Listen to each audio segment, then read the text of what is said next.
In a world brimming with complexity, few creatures embody harmony like the honeybee. With tireless precision, she dances from bloom to bloom, each motion guided by millennia upon millennia of instinct, each act in service to the whole. And then there are the beekeepers, watchful stewards of this ancient symbiosis. Part agri-scientist, part poet, they move along their hives with the efficiency of Moe, Larry, and Curly, tending to the bees' needs as best they can comprehend, and with the infrequency of a waterfall in the Sahara, sometimes running off, flapping and flailing like a penguin on a hot sidewalk. This is their journey.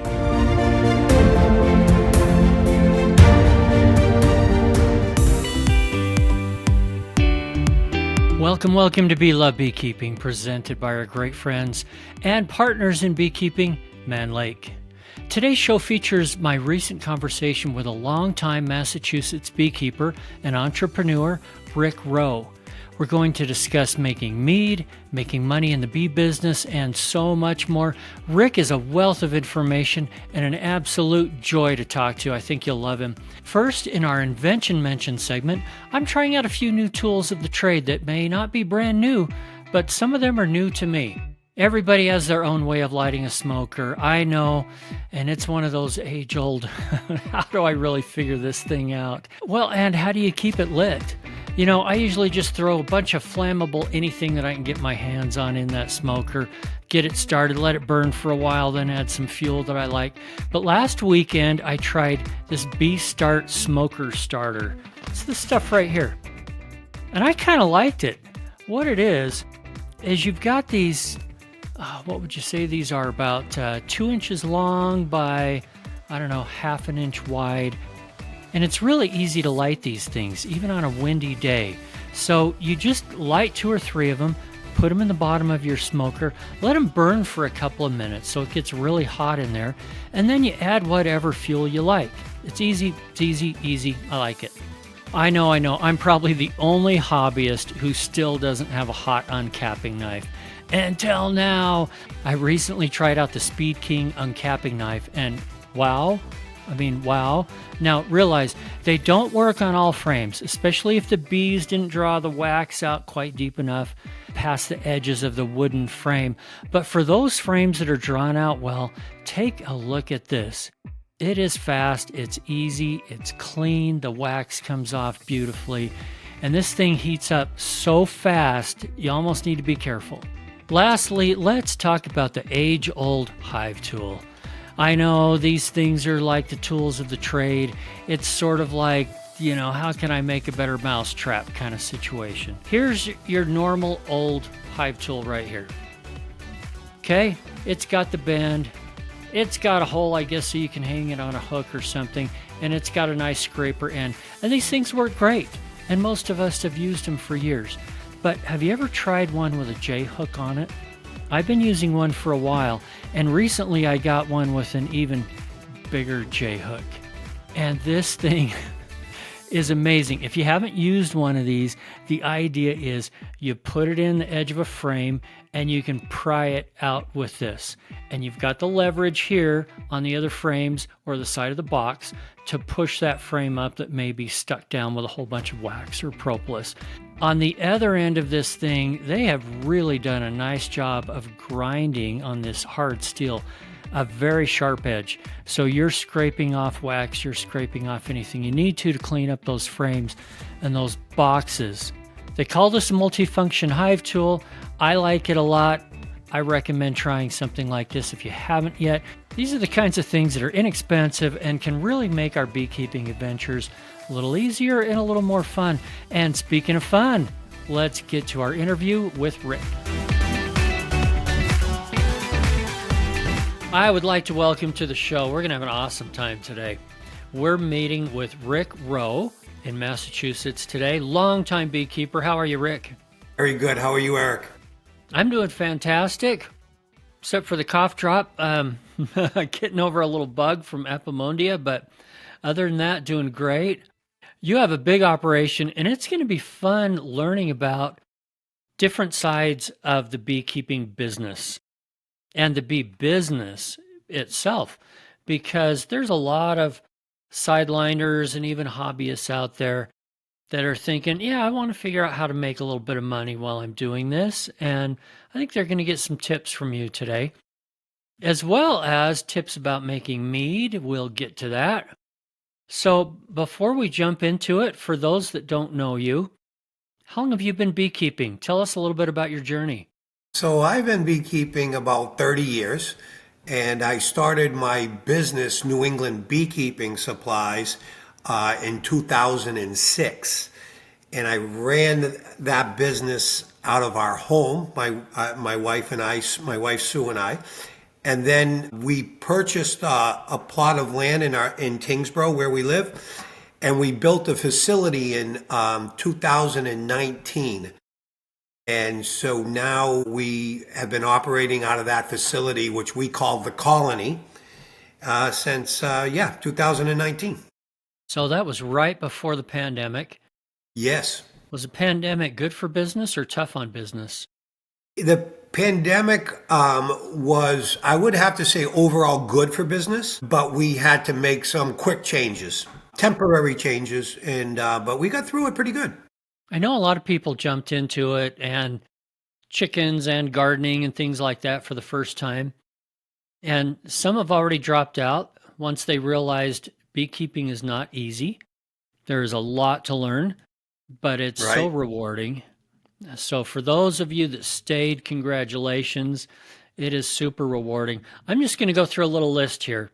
A few of the different aspects of your business, and then you fill in whatever I missed. Here we go. Okay. You make and sell mead, Yes. beekeeping supplies, honey. Yes. You do pollination. Yes. You do gift packages. Yes. You sell bees in packages and nukes.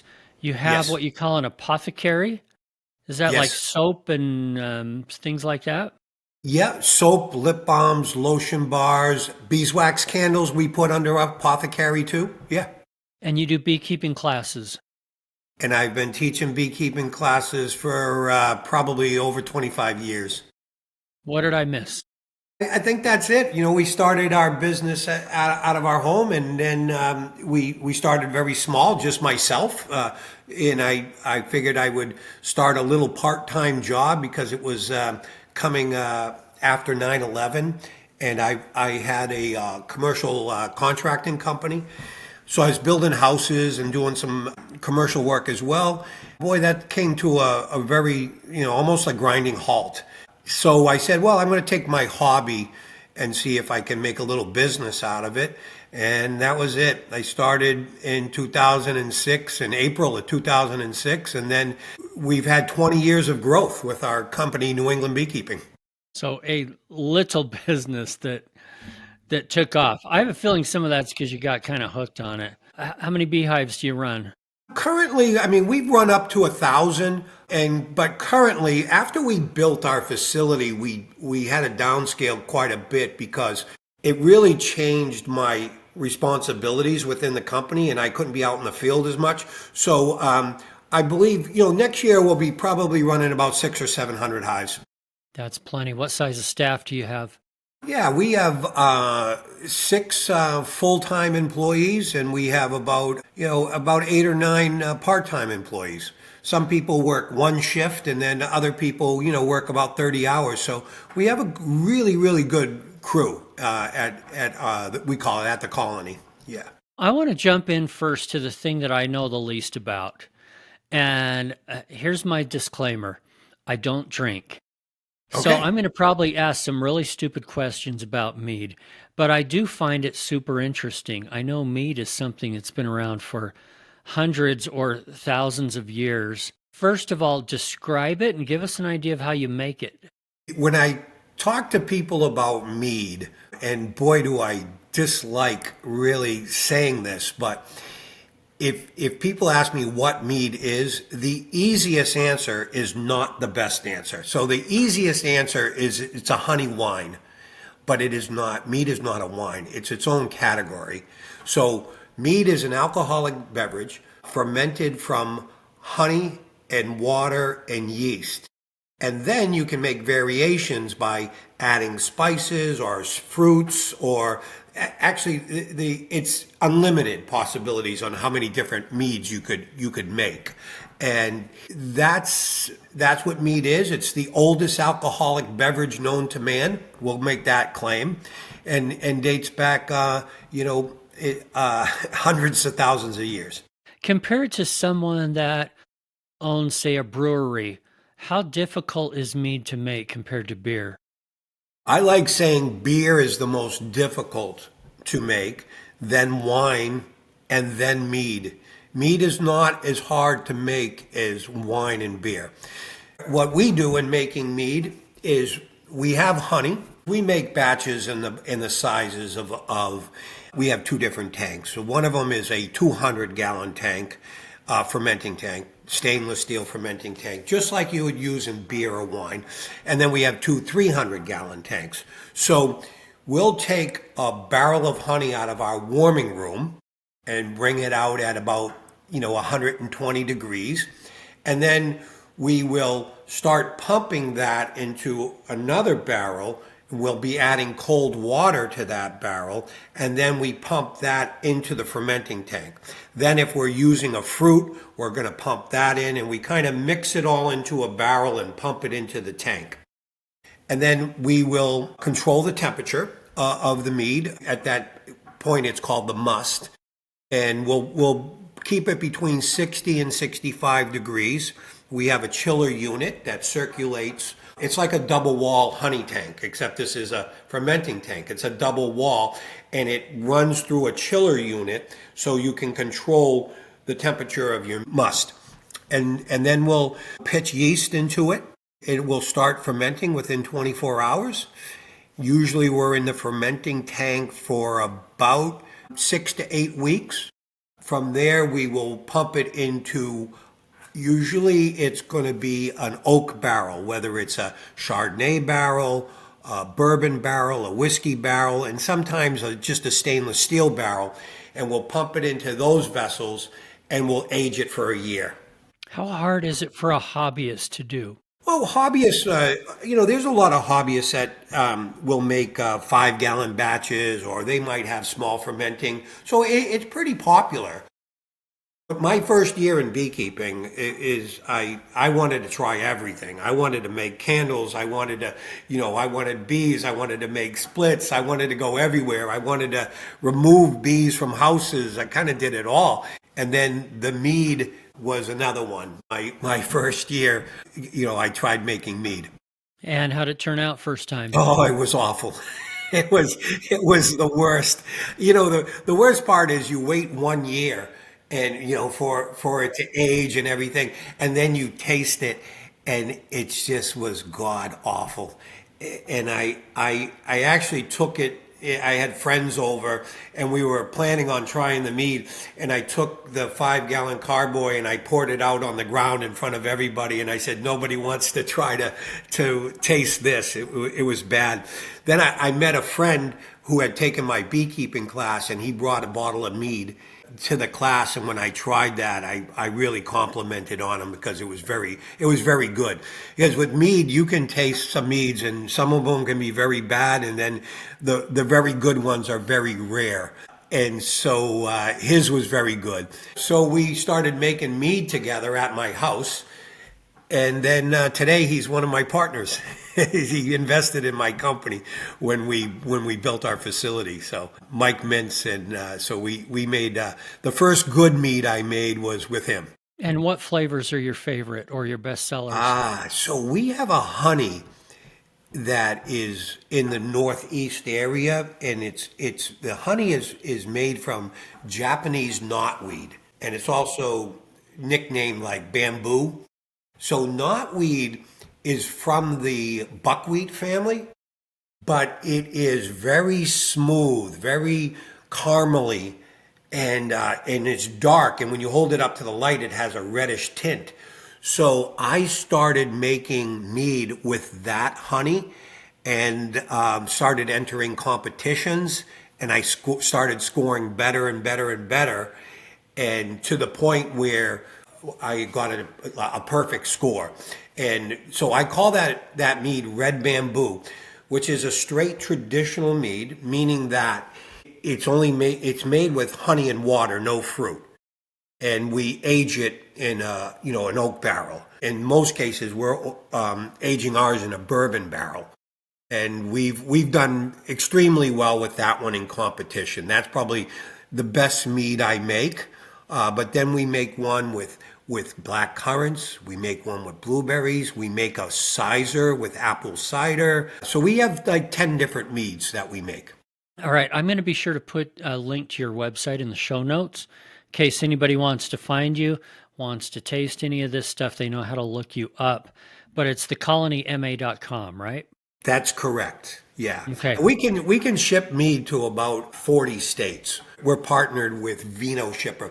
We're a little bit different. A lot of meaderies, there'll be like a microbrewery, like a little brew pub. And you'll go in, and it might be a small little restaurant, and they'll have mead, and you can buy mead by the glass. We're not like that. We make mead on site, and then we bottle it and sell it by the bottle.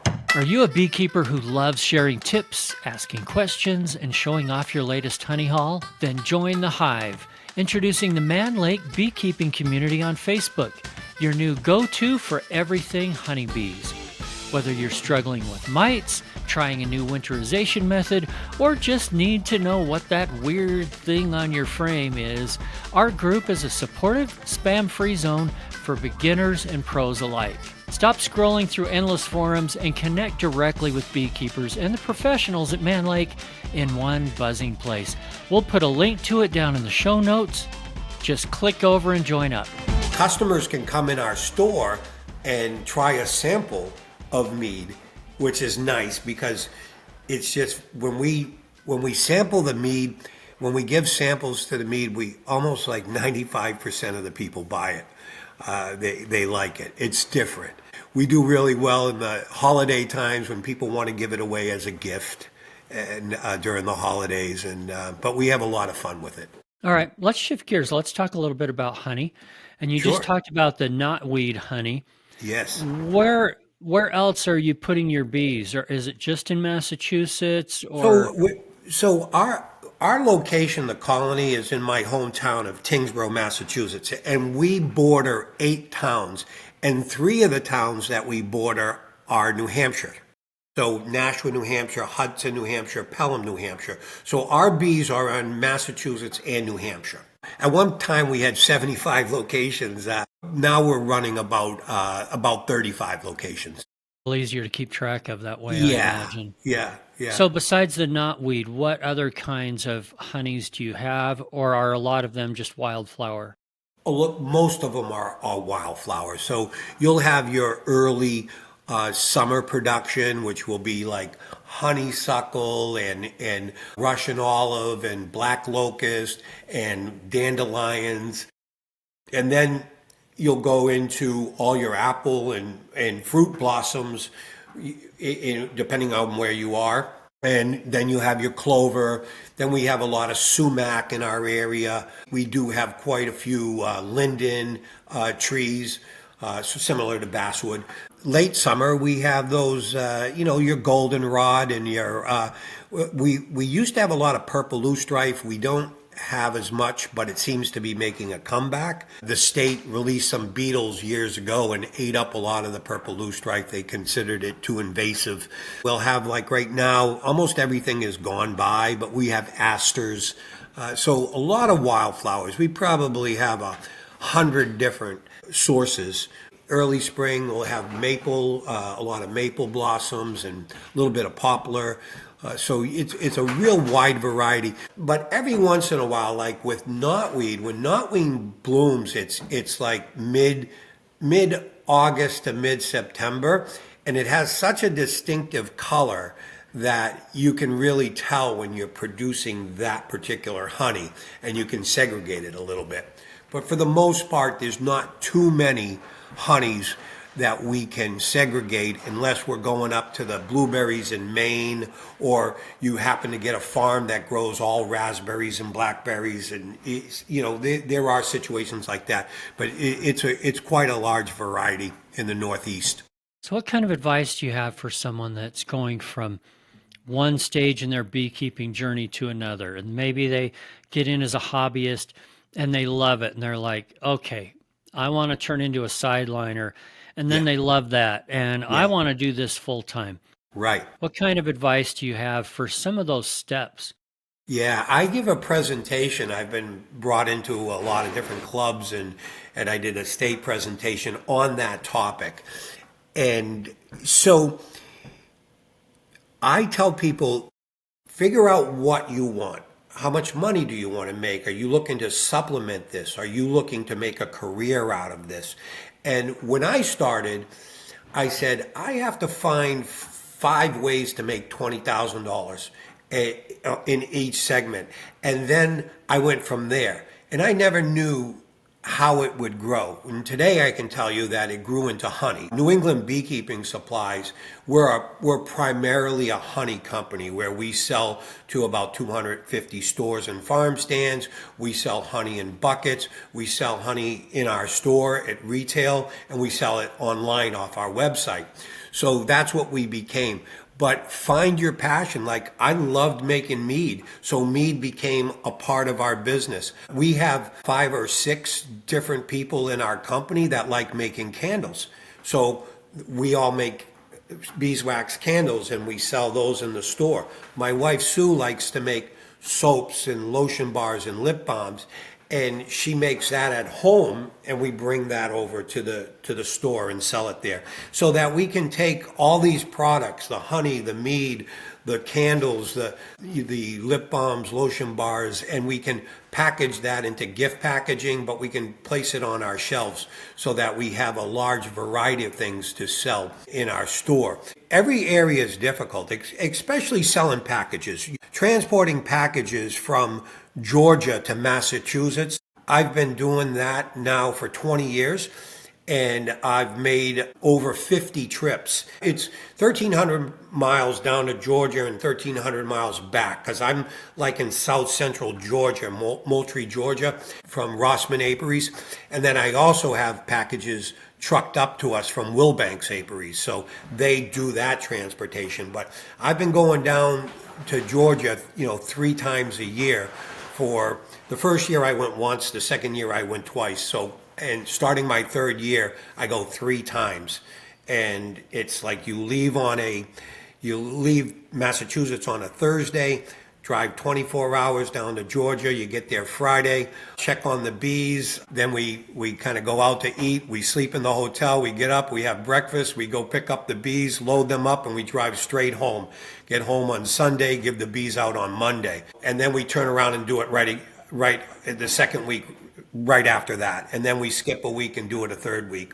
So there's a lot of difficulties, and I could write a whole book on transporting bees and what you have to look out for, and how you have to do it properly, and it's a real partnership with the apiary that down south that you're dealing with, whether it's Rossman or Wilbanks.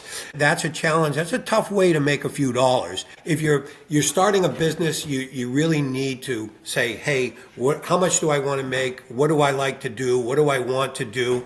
And you start from there, and you see where you end up. I never thought that I was going to build a facility, and we spent a lot of money building a facility, and then I didn't know how to set it up, because I said, where do I put my bottling tanks? Where do I put my mead tanks? How do I design the store? And one thing we did was say, okay, we're going to put a building on our lot, but we're going to make sure a tractor trailer can get in and drive right around our building so we can unload the deliveries.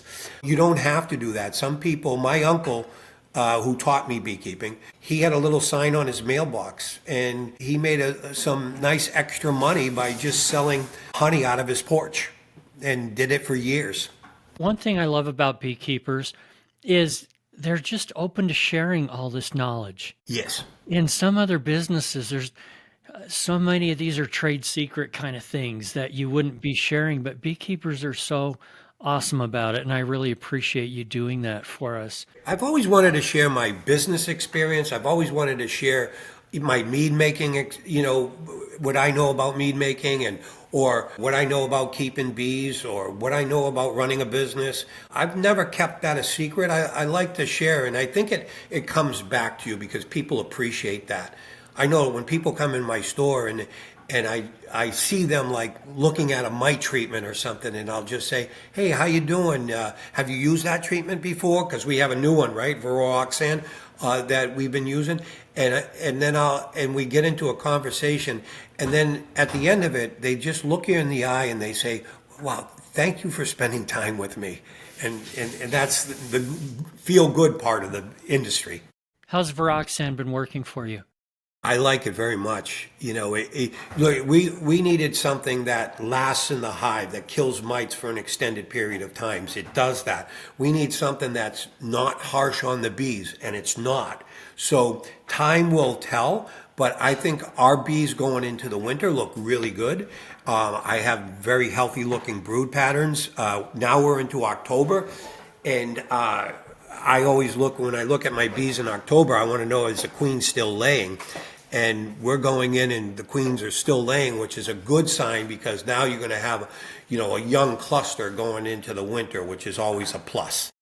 What have been some of the just difficult things over the years? Oh, I mean, I think colony health is always been very, very difficult since day one.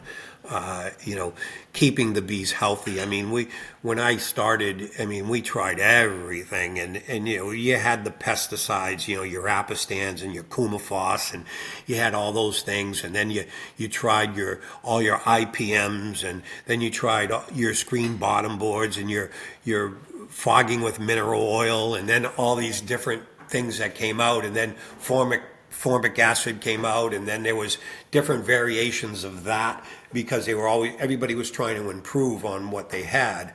So I think colony health has been and will be the struggle for some time, especially if we're introduced to new bee pests, and then it'll make it even tougher. Don't say the T word. Right. I won't. And we talk about Varroa so much on this show that I'm glad we haven't talked too much about it today. We give people a little bit of a break today. Yes. Tell me some of the joys of beekeeping. What do you love about honeybees? Well, from the first day that I started keeping bees, I probably remember my first inspection that was with my uncle, bringing me out as a kid, and I never forgot that. And then time went by, and then, finally I asked my uncle if he wanted to keep bees at my house, and he said all his bees had died from mites. It was in the mid-1990s. And so I said, well, if I get into it, will you help me? And from the minute I started going into the hives, I knew I was going to really like it. I started reading, I started going to beekeeping meetings, I started going to conferences and, really learning about the bees.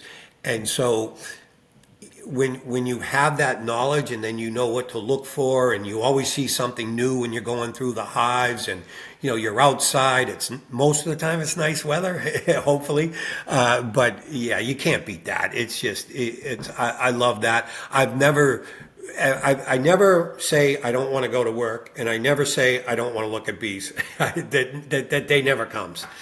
Like they say, if you love what you're doing, it's not work. It isn't. Right. Yeah. Any advice that you might have for somebody that's brand new and just thinking about getting into beekeeping? I've been teaching classes for a long time, and I've taught several thousand people, and a lot of those people become my customers. And the first thing that I say in beekeeping classes, this isn't easy. It's not easy. Don't think it is. You have to do certain things when you're required to do them, and the bees don't wait. And if you don't do what you're supposed to do when you're supposed to do it, then there'll be consequences, and it makes the hobby more difficult. Whether your bees will get sick if you don't treat them. Whether you don't manage them correctly, they'll swarm on you, and now you have other issues. So there's nothing easy about beekeeping. But if you're up for challenges, I played sports my whole life. Playing sports is not easy. You don't walk out on a basketball court and win every game you play. But if you work hard, you win most of them. And that's what I was in with a group of people that we all worked hard, we all worked together, and we were successful. And it's the same thing in beekeeping. You know, if you work hard at it, if you like it, and you put your time into it, you can be very successful. But to put bees in your backyard and leave them alone, you will not be successful at all. And so I tell people it's easy to fall in love with what you're doing, especially if you like being outside, if you like gardening, if you like bird feeders, if you just like to, be outside and like nature, you're going to like beekeeping. And it's so fun because I always pull, everybody taking the class, and you get everybody. You get doctors, lawyers, judges, engineers, healthcare providers. Construction work. You get everybody that's in there, and it's nice to bring all those people in and have something in common that you like honeybees. Rick, you've been an absolute joy here, but before I let you go, I want to see, do you have any kind of a wild and crazy beekeeping story? I'll bet you have 50 of them. Oh, Try to think sure. of one or two for us. Oh my gosh. I'll have to talk about my uncle. My uncle kept bees at my grandfather's, and my mother's the oldest of 9. And this uncle, I had a great relationships with all my aunts and uncles. I, loved being around them when I was younger. But this one uncle, we'd never seemed to connect. But we did have one thing in common. I took care of my grandmother, and he was always over there because he lived up the street. So I took care of what I mean by that is I plowed her driveway, and I shoveled her walk all winter long, that kind of stuff. And I was always over there. So my uncle, who I think my grandfather had told him, hey, suit him up and take him out on the bees. I was probably 12 years old, and I never forgot that day. So we happened to be at my grandmother's one day, and I said, hey, you want to put bees at my house? And he said, well, all my bees died. He said the mites came and wiped them out, and I don't have bees anymore. I said, because I thought I would give it a try. He said, well, come over to my house, and I'll give you a couple of beginner books that you can read, and then then let me know. Well, I read the books. I called them the next day. I read them all one day, and hey, I want to do this. So he helped me get started. So my uncle, who I had really zero relationship with, next to zero, became my best friend, and he just passed away 3 years ago, but there wasn't probably many days where I didn't talk to him or he wasn't over my house. And when I decided to start a beekeeping business, I had all the older beekeepers tell me, oh, no, you can't do that. You'll never make any money at it. It can't be done. And so to build something and then be successful at it has been a lot of fun. Without my uncle, I wouldn't have even tried beekeeping. And then because I tried beekeeping, it's now my livelihood. So we had a lot of fun. I used to tease him a lot, and he was a real good beekeeper. And we would do hive openings for the classes that I would run. So I would send like 10 people over with him, and I would have 10 people over with me. And my line was to wait till he got into the hive and just yell over to him, Uncle Donald, if you need help finding the queen, just give me a call. I'll come over and help you. And he would get so agitated with me. I can find the queen on my own, he would say. So a lot of fun. My uncle Don Landry was. I owe my beekeeping career to him. That really is part of the fun, is the sociality of it. Kids, aunts, uncles, grandkids. Oh. Yeah, people love it, and it's a good excuse to get together. My brother keeps bees. I've had 2 of my nephews keep bees. So it's been passed on. Yeah. I only have a few hives, but just on this topic, the last time that we did a honey harvest, it was so fun because I had 3 grandkids here, a couple of daughters, son-in-law, and everybody got involved and everybody worked together, but had fun working together. Yeah. Got to go home with some honey. And what else do we do where we all come together and do some kind of a fun work like that? I love seeing when a mother and a father with their 2 kids, they take our beekeeping class, and and then I had a young man. He's a sophomore in college. Walk in today. He worked for me one summer, but he walked in because we extracted his honey for him, and I looked back and I said, boy. Alex, who's like 20 years old now, I said, how old were you when I met you? Because I let his parents put bees at my house. And he said, I was 5 years old. And so it was 15 Wow. years ago. Yeah. It's and they're still doing it today. But I tell people it's a great way to connect with the kids, and it's a great learning experience when you go through biology and botany and life cycles and development cycles, all that stuff that you learn through beekeeping.